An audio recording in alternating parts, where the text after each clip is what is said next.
Bismillah, Alhamdulillah, wassalatu wassalamu ala Rasulillah. Assalamu alaikum. Learn Tajweed the easy way 3-minute series, lesson 44b, in which we will practice Surah Al-Masad with Qari and Sheikh Bu Khatir.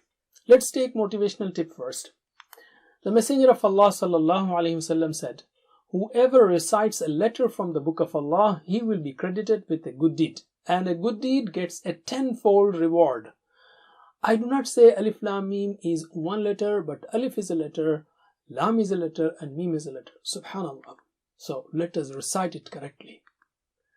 So let us practice Surah Al-Masad. A'udhu billahi minash shaitanir rajim. Bismillahir Rahmanir Rahim. Tabbat yada Abi Lahabin wa tabb. Tabbat yada Abi Lahabin wa tabb.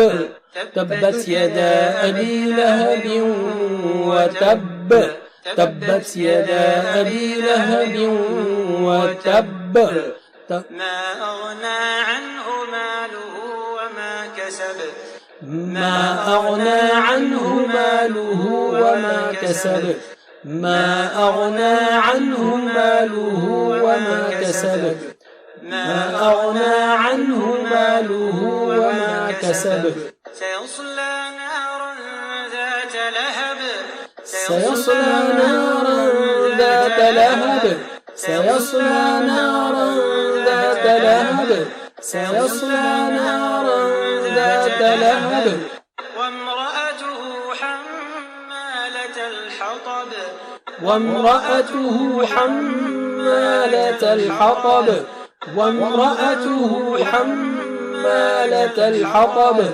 وامرأته حمالة الحطب في جيدها حبل من مسد في جيدها حبل من مسد في جيدها حبل من مسد في جيدها حبل من مسد.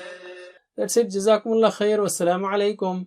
Please visit understandquran.com for our courses on Read Al-Quran, Learn Tajweed, and Understand Al-Quran, and for one-to-one learning. Jazakumullah khair. Wassalamu alaikum.